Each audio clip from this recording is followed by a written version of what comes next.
One of the interesting things that's happening in the industry broadly is that people are clearly shifting to mobile devices as their primary computing devices. Time spent on mobile is far outpacing time spent on laptops and desktops.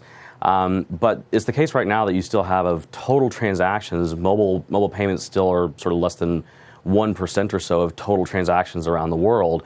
And so I think it's great to see, PayPal's certainly been in this space for a long time. We have our own product in Venmo, but it's great to see players like Apple Pay come in to help to push, so that, we should wake up, several years down the road and see that if people are using mobile as a primary computing device, most commerce should eventually happen there as well. And so there's a huge rising tide of how does that, less than 1% of transactions occurring on mobile today get to 50, 60, 70% of transactions in that. And so we actually partner with Apple Pay. We're one of the biggest partners of Apple Pay at the launch. Approximately half the apps on stage behind Tim Cook were running on the Braintree platform, getting Apple Pay through Braintree. So we've seen a tremendous amount of demand from merchants for that. And so again, we think it's exciting that as another player joins the space, should help us get to that future where you have something far more than the less than 1% of transactions that are happening on mobile today. Explain this part to me, though. You are focused more, I think, and tell me if I'm wrong, rather than working at the register, though that's a whole other bit, really just the transfer of payments and cutting out the credit card. Is that right? Well, we don't cut out credit cards. We're the payment platform behind many of the most successful apps in the App Store.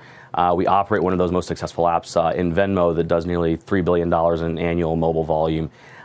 So we're a payment platform behind those, and we help to empower any way that a consumer would want to pay in those apps, whether it's a credit card, PayPal, Apple Pay, soon to be Bitcoin. So any way that is going to be a great buying experience in those mobile apps.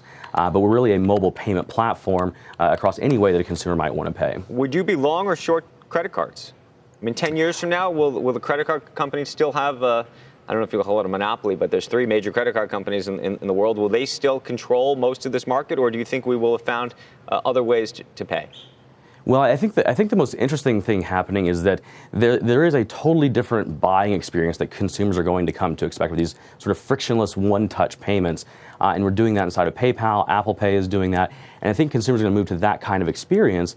Much of that will likely ride on much of the existing financial rails, but I think there's new financial rails that are being built.